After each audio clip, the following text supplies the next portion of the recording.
Hi guys, and welcome to my Total War Warhammer 3 Immortal Empires tier list. Yes, I'm back with a good old tier list for one of my favourite strategy computer video games of all time, the Total War Warhammer series. Yes, so I have done a few tier lists on this game in the past. One of them did extremely well a few years back when I was tier listing Warhammer 1 and Warhammer 2's factions a few years back. It did extremely well. So I thought, as we now are in 2025, the game is in a very strong place. And of course, we've had Immortal Empires now for quite a while. All three game maps combined with one giant mega campaign map. You know, and that's the biggest sell part of the game now, with all the different factions, all the different races. It's just in a gigantic sandbox now with all these different races to play on the map. So I thought now, as we are in 2025, let's give my overall thoughts on each faction, where I think they are right now, their play style. Of course, lots of different factions are much stronger than others, much more fun to play than others. You know, CA have said they're still going to do it. We're still going to be getting more DLC packs for some races, which I'll talk about. We're still going to be getting some campaign rework, some campaign tweaks for some races that definitely need it. So right now, I'm going to be giving my overall thoughts on each faction, their strength, like their strength rating, how much I love to play them, and put them in this tier list. So obviously, this is going to just be my opinion, guys. I'm sure a lot of you watching this will probably not agree with some of where I put some of the races. This is just on my personal play style and how I like to play. There are some factions which I definitely do not enjoy playing as, and there are some factions which I really enjoy playing as. That's just my personal play style, but I know some of you guys will be different. But so let's get started then. So I'm going to go on with Warhammer 1 races first, then Warhammer 2, then of course Warhammer 3, but obviously all together in Immortal Empire. So let's get started then with the Empire. And Empire right now, I'm definitely going to put them in A. Yeah, Empire were just really strong. They've always been quite a strong faction. You know, I remember when Immortal Empires first came out, and they had quite a hard time of it, but then they got that little rework to the Imperial Authority system, and it made them a powerhouse again. You know, Karl Franz always just makes the entire Empire red by turn 100. Of course, with Thrones of Decay, with Elspeth von Draken, they're even more powerful now with the ranged artillery, with her necromancy and all that. Well, not necromancy, but amethyst magic and all that. They're even more powerful. The only reason I would not put the Empire in S, and I think they've got one major flaw, is that their infantry is just whack. The most powerful human nation in the Warhammer fantasy world, and they've just got crap infantry. I mean, Kislev and Cath and Brettonia, not Brettonia, but have better infantry than the Empire. I just don't get it. I just think we need another DLC or a free LC where the Empire just get a few more infantry units and they are literally perfect. So, but right now, the Empire is still a very strong face. You know, they're still the most popular faction in the entire game, playing as the humans. Karl Franz is the absolute goat. So, yeah, but Empire, definitely A. They just get, I heard we might be getting a Boris Bringer free DLC at some point. That would be really cool. But right now, the Empire are getting A. Just a few more infantry units, maybe one or two more units here and there, and they're definitely S tier, for sure.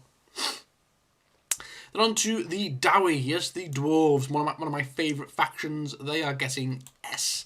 They were already in a very strong place, but then we, obviously with Thrones of Decay, we got Malachi Macason, and the Grudge system got reworked, where they can just hammer out different grudges across their campaign range, and you build up to certain points and you get big buffs, you get access to loads of really good units.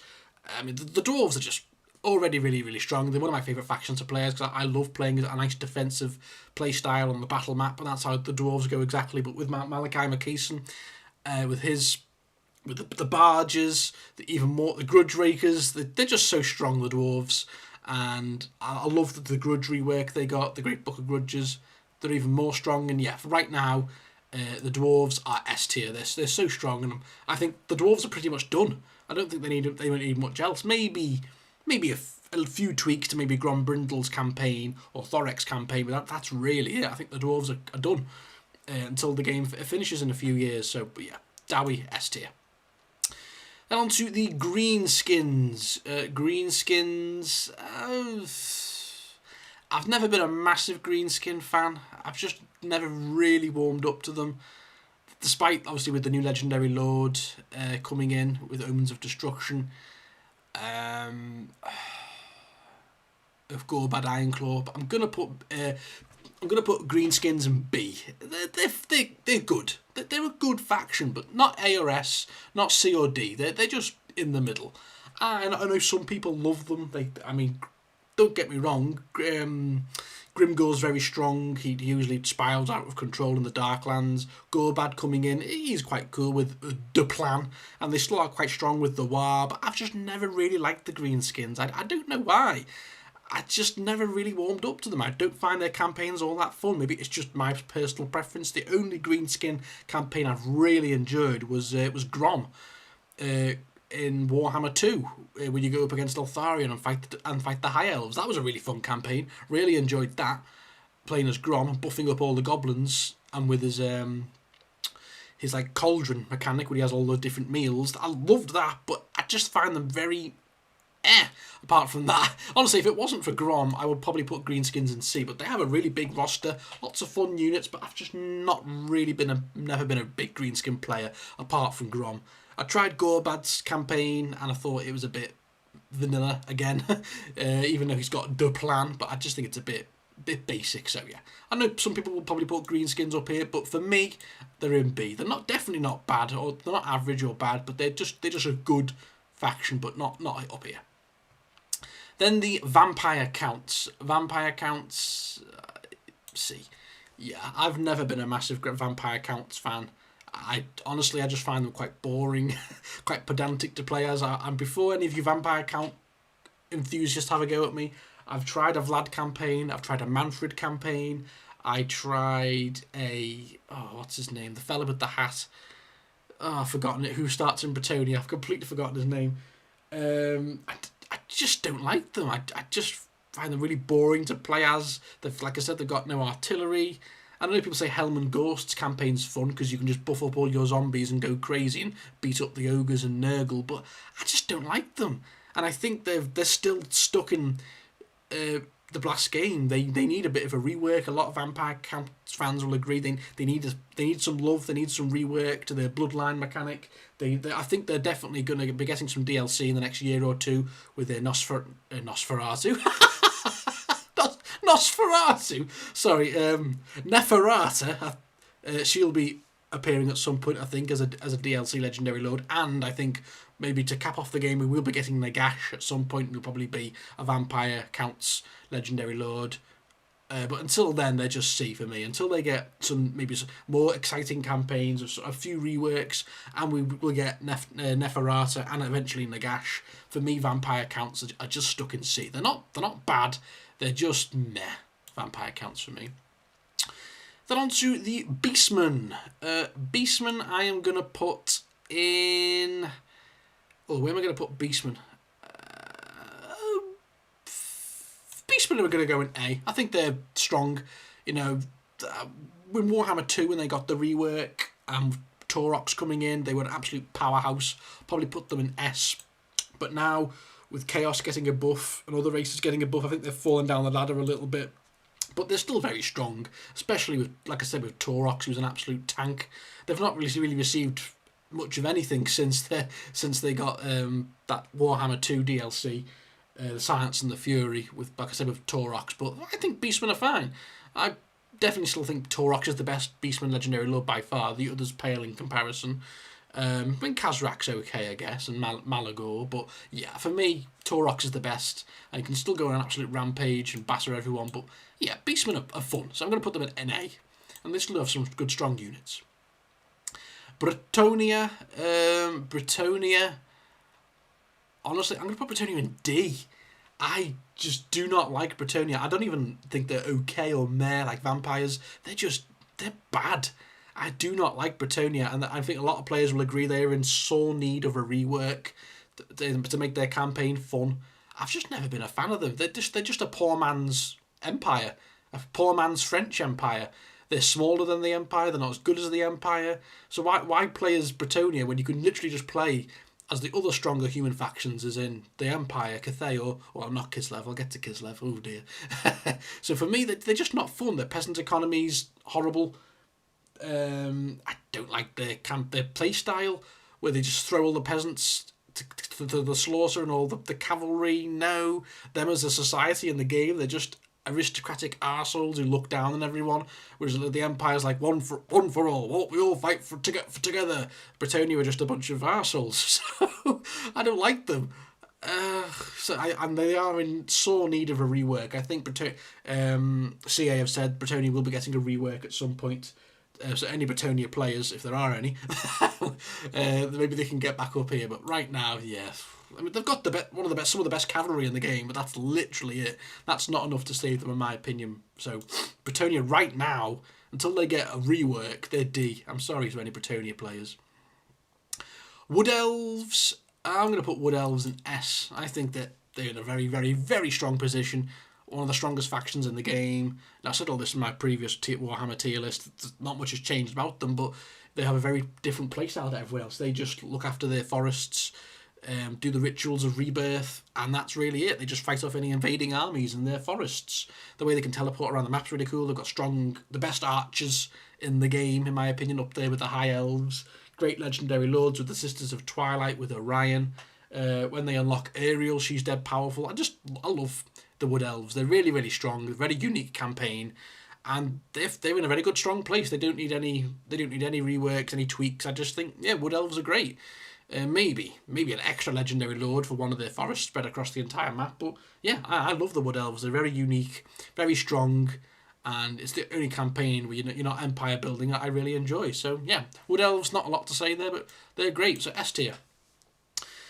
Then Warriors of Chaos. Warriors of Chaos, yeah, S tier. I've said this before, and obviously when they were the first big DLC for Warhammer 3, and it completely changed everything about them. They made them so much better across the entire board, whereas Warhammer 1 and 2, Warriors of Chaos were like down here, but obviously with the Immortal Champions, whatever, I forgot what it's called now, with the 4 new Warriors of Chaos legendary lords representing each Chaos God, they're just so strong now with Archaon, Be'lakor,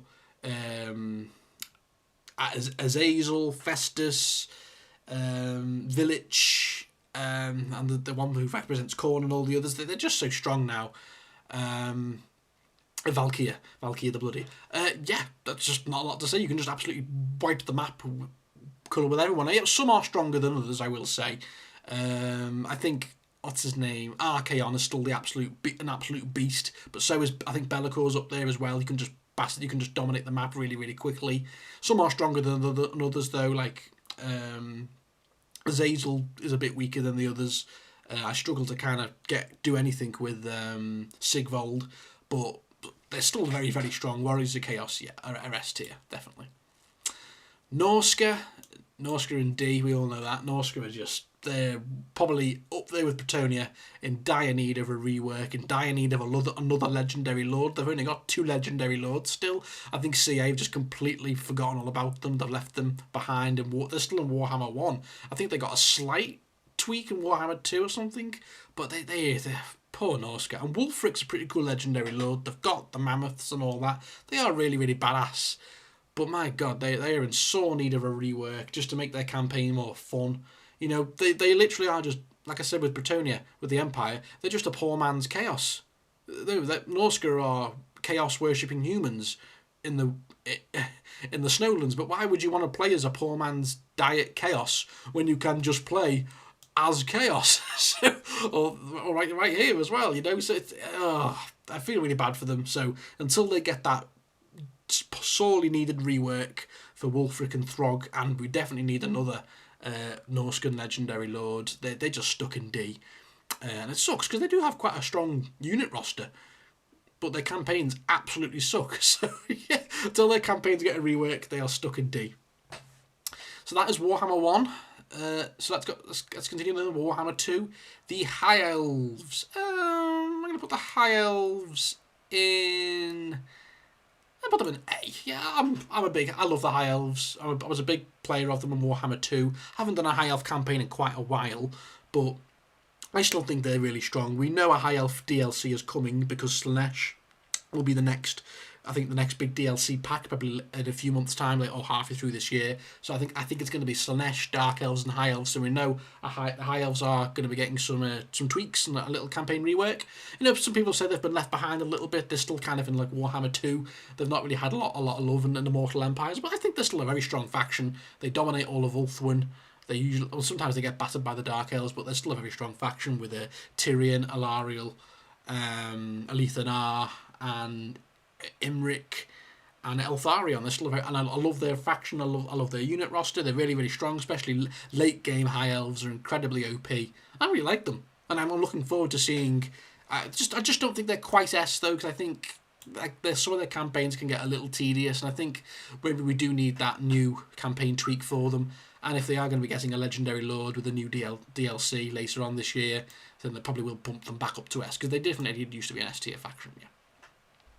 Skaven. Skaven, S, they're in a fine place, honestly. Skaven have always been an S tier faction. Well, not always, but then when Ikit Claw came to the game of Warhammer 2, they've just been so OP, especially when concerning Ikit Claw's campaign with the Forbidden Workshop and all that, and the weapons and the Doom Wheels and the nukes, the rattling guns, they're just so much fun, the Skaven. Even if you don't play as Ikit Claw, they're still a really, really fun faction.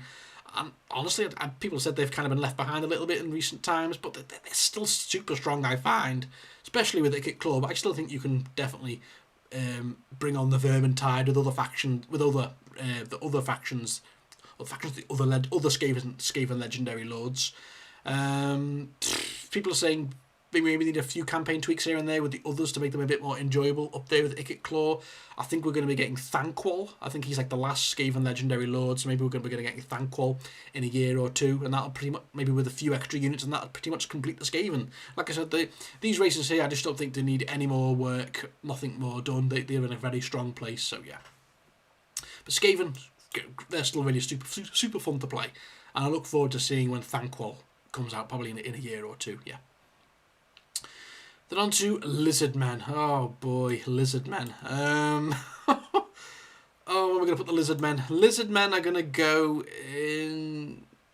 Oh, C. They're not D. I was close, but... Oh, poor Lizardmen. It's like... How would I describe the Lizardmen? The Lizardmen are like... They're like a tank. I describe the Lizardmen as a tank with an engine of a Ford Fiesta. That's them.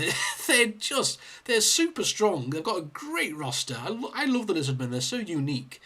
Warhammer 2, they were really, really cool, but I just think they've been left in the dirt. They've hardly received any love in Warhammer 3 or Immortal Empires. They've kind of been left behind since Warhammer 2. All their campaigns just aren't that fun.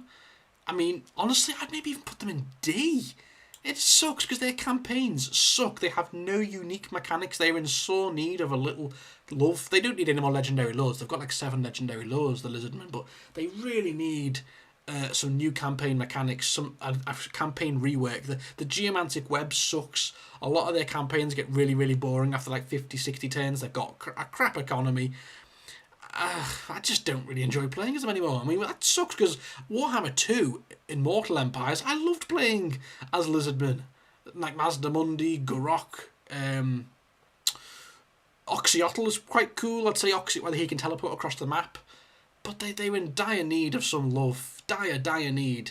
And until they get a campaign rework and some much needed love, they're stuck in C Lizardmen. It sucks because they have such a great roster. Like I said, they've got a great roster, but their campaigns suck. So, hence the stupid Tank Fiesta comparison. So until the Lizardmen get some much needed love, they're stuck in C. Then on to Dark Elves. Dark Elves, I've never really been a massive Dark Elf player. Kind of I put them in B. Like with Greenskins, I know some people love them, and they are quite a strong faction when they really get going in the later stages of the game. They kind of dominate the High Elves in some of my campaigns. You go over to Ulthuan, and most of Ulthuan's gone, and the Dark Elves have taken it over. But I've just never been a massive fan of them. I don't like their play style. I much prefer playing as the High Elves or the Wood Elves. I've just never really been a Dark Elf fan. I don't know why. I've just never really been able to get into them, kind of like the Greenskins. But they are still a strong faction. They do have some really strong units, especially late game, with Witch Elves, Sisters of Slaughter. the Executionists, and some good legendary lords with Malekith, Rakath, Marathi. But I just don't know, and I think they will be getting a few reworks. I think the slave mechanic got debuffed a little bit, didn't it? So maybe that'll get put back up there. But I've just never been a big fan of them, really. Maybe with the new legendary lord, because I think, like I said, with the Slaanesh DLC, it's going to be Slaanesh, High Elves, and Dark Elves. So maybe I'll enjoy them a bit more. But yeah, the only campaign I've really enjoyed with Dark Elves was Rakath, and that was ages ago. So I've just never really played them since then. Yeah. Right then, on to Tomb Kings. Tomb Kings, I'll put Tomb Kings in B. Big fan of Tomb Kings and Warhammer 2, but I think you'll see a recurring theme here. Several factions I think have been left behind in Warhammer 2, and they haven't really had much attention, much of a rework since, and Tomb Kings are in that slot. I loved the Tomb Kings in Warhammer 2. I did campaigns with Archon and Cetra. Really enjoyed them, but Warhammer 3, I just don't think they're that fun to play as. You know, they're surrounded by enemies all around, and the problem with Tomb Kings is they take ages to get going until they can unlock their better armies. But you don't have time for that because you're surrounded by enemies in the desert. You know, you've got Brettonia, you've got Khorne, you've got Skaven, you've got Dwarves, you've got vampire counts. The poor Cetra and Archon.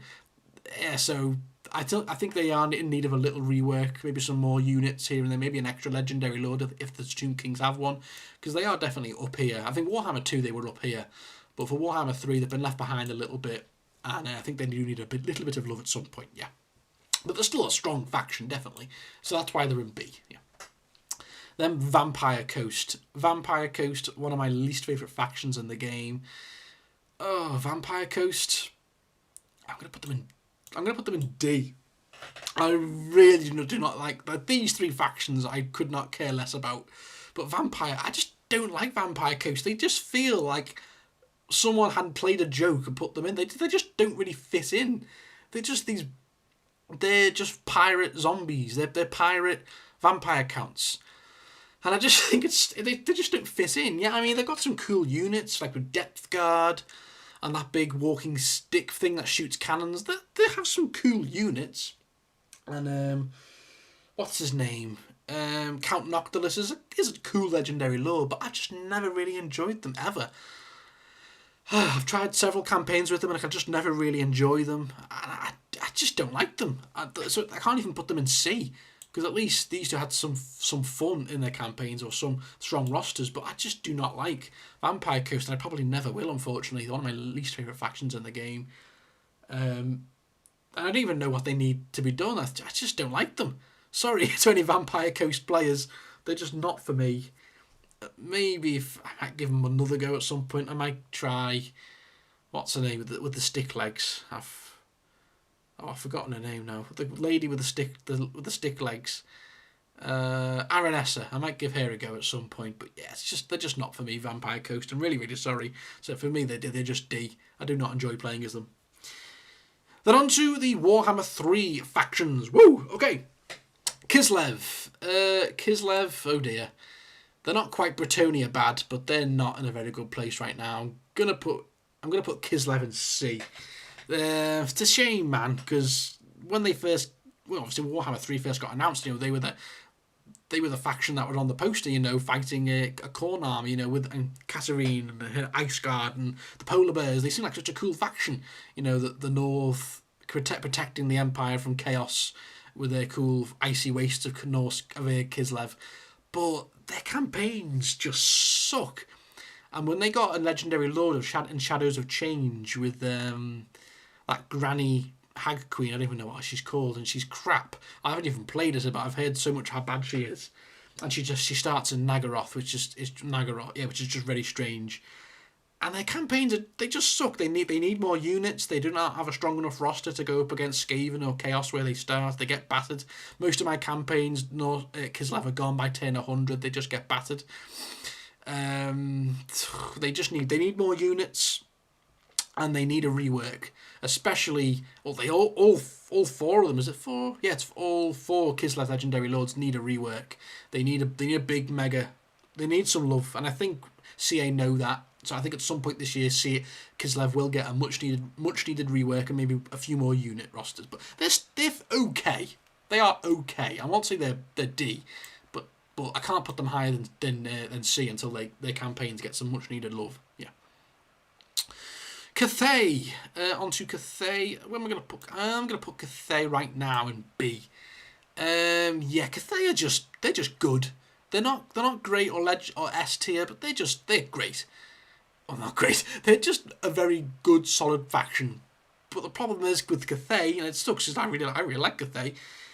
I just think they're a bit boring. I don't know. I've tried to campaign with all three of them now, and yet with Shadows of Change, with the Jade Dragon, and he starts in Lustria. That's a cool campaign, and it gave Cathay some much needed refresh. They got some cool new units, but we know Cathay are unfinished. They've still got a lot of work left, but they still feel quite vanilla. I feel like the other two have been left behind a little bit. Miao Ying and Zhao Ming, they need something to make them more interesting. I mean, the Cathay campaign is quite interesting because you're trying to unite all of Cathay and bring it under your control, because Cathay's obviously bigger than the Empire. It's huge, but obviously you've got ogres, you've got Nurgle, you've got vampires and Skaven and Chaos Dwarves to fight, so it's quite a tough campaign. And vampire and Dark Elves. But we know they're not finished. I think we've still got 2 more Dragon Sibling Legendary Lords on the way at some point. The Monkey King is going to be coming at some point. And if and hopefully when they do open up Koresh and Ind at some point, maybe in the next 2 or 3 years, I think it'll make Cathay's campaign a lot more interesting, because then we'll have Ind and Koresh to contend with as well on their southern borders. But right now, they're solid. I'll put them in B. But obviously we know they need some more units in that roster. And with the Monkey King and the other 2 Dragon Siblings, I think they will go in S or A or S tier after that. Yeah. Then on to Khorne. Where am I going to put Khorne? A lot of people will put them in S. But for me, this is going to shock some people. I'm really, really sorry. This is my opinion. I'm going to put Khorne in C. I just do not like Khorne. I know they are really, really strong. I know when lots of Khorne players love them and they got some much needed love and Omens of Destruction with Skulltaker and Arbol the Undefeated. But I've tried both campaigns and I just don't like Khorne. They've got no economy. They can't take settlements unless you've got skulls. I keep getting bankrupt. They just don't suit my playstyle, the way I play Total War. That's not to say they're a bad faction. I know some people have said how OP Khorne are, when you can just dominate all of Lustria with Skulltaker, or you can dominate all of the other side of the map with Arbol. But I just don't like them. I don't like their playstyle. They're fun. I guess they're fun on the battlefield because they just rush forward and attack everything. But I'm just not a Khorne fan. Never have been, and I probably never will be. They just don't suit my playstyle on the campaign map especially. So I'm really, really sorry, because I know some people will probably put Khorne up here. But for me, I don't like their playstyle, and I don't like their campaign. So Khorne gets C. Slaanesh. Slaanesh is my favourite Chaos God. But yeah, they are now awaiting their DLC. Nurgle, Tzeentch and Khorne have had their DLCs now with extra legendary lords and new units. It's Slaanesh's turn this year. Thank God. Like I said, my favourite Chaos God. I think they're by far the most unique out of the other 3. But right now, Slaanesh is gonna C. They're just okay. They're just okay, Slaanesh, and it sucks because I know Slaanesh have all the potential to be an A or an S tier faction, and I really hope when they get their legendary lord later on this year and some new units and of campaign tweaks, they have all the potential to be an A and S tier. But yeah, Nakari's stuck in Ulthuan fighting the High Elves. He just gets battered. You've got Azazel, but Azazel's I could just never really get going as Azazel. You've got Sigvold, but I can't really get going as Sigvold either, and it sucks because I really, really like Slaanesh. But you've got 2 Warriors of Chaos Slaanesh guys, which I can't really get going as. And Nakari's got a really hard campaign because he's stuck in Ulthuan fighting all the High Elves. Since Slaanesh don't have any artillery, they just kind of get battered. So, but I really, really hope, like I said, when the Slaanesh DLC comes out, they can be up here. Yeah. Nurgle. Nurgle, I'm going to put in C. I'm not... the Chaos God factions, I just think that not a fan of a lot of them. But Nurgle as well, I know they got a buff, a big... some much needed love with Thrones of Decay with Tarmacan, and he is an absolute powerhouse on my Ogre campaign. My God, he's just, you can't stop him. Once he gets going with a strong army, my God, he's an absolute monster, Tarmacan. And yeah, with his campaign, Nurgle got some much needed love. With an Epidemus as well, the free legendary lord. You've got Festus, Warriors of Chaos, who's cool, and Kugath got a few little tweaks as well. But I'm not a fan of Nurgle either. I just don't, not either, because like I said, I like Slaanesh, but I just can't really get going as Nurgle. I tried the Tarmacan campaign, and honestly, I got bored after 40 turns, and I don't know why. So the only Nurgle campaign I've enjoyed. Oh, you know what? I'm going to put Nurgle in B, because I was being a bit harsh there, because I did a Festus campaign, and that was really, really fun. And Festus, I know he's Warriors of Chaos, but he is Nurgle. He worships Nurgle, so yeah, fine. Just because of Festus, I'm going to put Nurgle in B, because I did think the Festus' campaign was really, really fun, but the others not so much. Okay. Tzeentch. Oh, Tzeentch are going to get in D. I do not like Tzeentch. Oh, boy. They are just... Oh, what even are Tzeentch? They have the strangest, most awkward, complicated campaigns I've ever seen. They are not fun. The changing of the ways, like, yeah, you can just be a massive troll on the map and annoy all the other factions because that suits Tzeentch because he's the god of deception and deceit and magic and all that, but it's just not fun. Kairos Fate Weather, I don't enjoy his campaign. Village, I tried it and I didn't really enjoy it. And now, obviously, with the Changeling with DLC when he came out, I thought his campaign's awful. All you do is go around the map trolling other factions, but it just got so boring really quickly that you can't take any territories apart from established cults. And Tzeentch are I think are in need of a rework, because on paper they're a really unique faction, probably one of the most unique Chaos God out of all four. They're most unique, up there with Slaanesh in my opinion. But yeah, Tzeentch needs some much needed love, I think, with the campaign rework, because yeah, they are not particularly fun. not in the slightest. That's why I put them in D. I just do not enjoy Tzeentch campaigns, so I can't even put them in C. Look how a lot of factions here, I think, I'm not been quite harsh, I think, but these two will get much better. Oh boy, then Demons of Chaos, yeah, with Daniel, D. It's what do I say? It feels like such a pointless faction. Why would you want to play as Daniel? Make your own Chaos, make your own legendary lord for Chaos when you can literally just play as Warriors of Chaos. It feels like such a pointless faction. And I know people say story-wise he's the best one to go as story-wise, because obviously he's the fella you play as in the prologue for Warhammer 3 with Kislev, and then he gets turned into Daniel. But I just don't. I haven't even played it, but I've heard so many bad things about his campaign from all the different Warhammer YouTubers like Costin Gaming, from others like Great Book of Grudges and a few others, Legend of Total War. I've just heard so many bad things about his campaign. I think he's in dire need of a rework to make his campaign more fun. And yeah, I just having no interest in playing as him when you can literally play as the other Chaos Gods or Warriors of Chaos. So yeah, D. So I've been a little bit harsh. You can see quite a few factions in D and C, but I will end on a high, because we're going to end on a high with these two guys. So Chaos Dwarves, yeah, S tier. Love the Chaos Dwarves, absolutely fantastic. Love their campaigns. They're so unique. They're really, really strong with their labour economy. Their late game units are they become an absolute powerhouse on the map.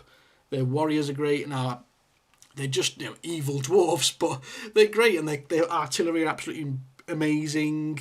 Legendary lords are strong with Zatan, Drazoath, and who's the other one? Astrogoth. Yeah, they're great, and I don't think they need much work. I think they're fine. Maybe a few little tweaks sometimes to their economy early on in the game, but even with the hobgoblins, they're very, very strong. So yeah, they're in a very strong place, the Chaos Dwarves, and they're an S tier faction in my opinion. They don't need much doing. They're great. they're absolutely great, the Chaos Dwarves, and I really, really enjoy playing as them. I've done a campaign with all 3 of them, and within like 150 turns, I've got a massive chunk of the map, lots of money coming in from all the envoys and the labour economy. They're just really, really strong, and I love playing as them. Yeah, evil little bastards. And then to finish off with my boys, yes, Ogres, yeah, hey, Ogres, right. What was that? Yes, the Ogre Kingdoms. Obviously, before they rework a new Legendary Lord, the Ogres were like down here. But with Omens of Destruction, with Golg, I won't say the second part of his name, just in case, but with Golg, the Man-Eater, they are so strong now. And CA, thank you, because I love the Ogres. The Ogres are S tier, the Ogre Kingdoms. I love, love, love the Ogres now. They're so much fun to play as. Golg's campaign is so much fun with them as a mercenary. You just go around making absolute obscene amounts of money doing contracts for different factions, fighting their enemies. Oh my god, the camps have had a much needed rework where you can move it around the map. The meat mechanic's been reworked so you don't take attrition, which I really, really hated. And they're just an economic powerhouse, especially in Golg's campaign. But in Greas's too, they've received the new units are great, and the Ogres are in a really, really great place now. And I'm so happy to say that because I absolutely loved the Ogres on the battlefield. They're one of my favourite factions. They're so much fun to play as, but their campaign absolutely sucked. But Omens of Destruction came along. They received their much needed rework. And Golg, the Man-Eater, is just fantastic. He's so much fun to play as. I'm on my campaign now with him, and I've got like over 400,000 gold. It's obscene. You just go around doing all these contracts with your massive, massive army. Great army. You know, you can unlock really, really good units quite quickly with the meat mechanic rework, the camp mechanic rework, the new Lord. What's his name? Bragg, the Gutsman's really, really strong legendary hero. And Greasus and Scrag's campaigns are much more enjoyable now too. So yeah, Ogres CA, when they do a rework and do it properly, it's great, man. It's great. So yeah, guys, that is it for my Total War Warhammer 3 Immortal Empires factions tier list. That is my opinion on the state of the game right now. So you can see it is quite mixed. I do want to see more factions up here in A&S tier, but we've still got another 2 years before the game will be finished completely. I think we've got a few more DLCs coming. We know, like I've said, the Slanesh DLC will be coming with the Elves. Cath DLC with the Monkey King will be coming out at some point. I think there's an End Times DLC for next year. I don't know what that will bring. The Nagash and the End Times. We'll see. And I really, really hope several of these factions that are in C and D will get some tweaks, definitely. The factions in D get some much-needed reworks, and a lot more of these factions can be in A and S tier. But so S tier, yeah, and B tier. So A and S tier in a very good place. B's good, strong, but needs a few tweaks. C are okay, but need some much-needed love. D, absolutely terrible, needs some essential love. I mean, you know what? Yeah, it's coming. Like I've said, I really, really hope Ind and Koresh gets opened up at some point. I really, really hope, because it's just a massive empty space on the map that you can't even occupy unless you've got the mods. So I hope Ind and Koresh, at some point, probably it's going to be next year, get opened up, and we actually get Ind and Koresh, and then that'll make Cath's campaign a lot more interesting. Maybe Nippon. I can dream we can get Nippon, the island nation of samurai. Come on, we can get Nippon, please. They did Shogun. We can get Nippon. So yeah, guys, what is your opinion on my tier list? Where would you rank these races? What are you looking forward to for Total War Warhammer 3 Immortal Empires for 2025? Like I said, what we know is coming. I think we're definitely getting Dogs of War at some point, which should be fun. Mercenary faction, when you look at how fun Golg's campaign is. Like I said, we know we're getting Slanesh and the Elves DLC this year at some point, and I think we are going to be getting Cath and the Monkey King DLC at some point. So yeah, guys. Thank you all for watching. I hope you all enjoyed. Where would you rank my races? Did you agree with my tier list? What did you agree with? What didn't you agree with? Comment below. Let me know. So thank you all for watching, guys, and I'll speak to you all very, very soon. Bye.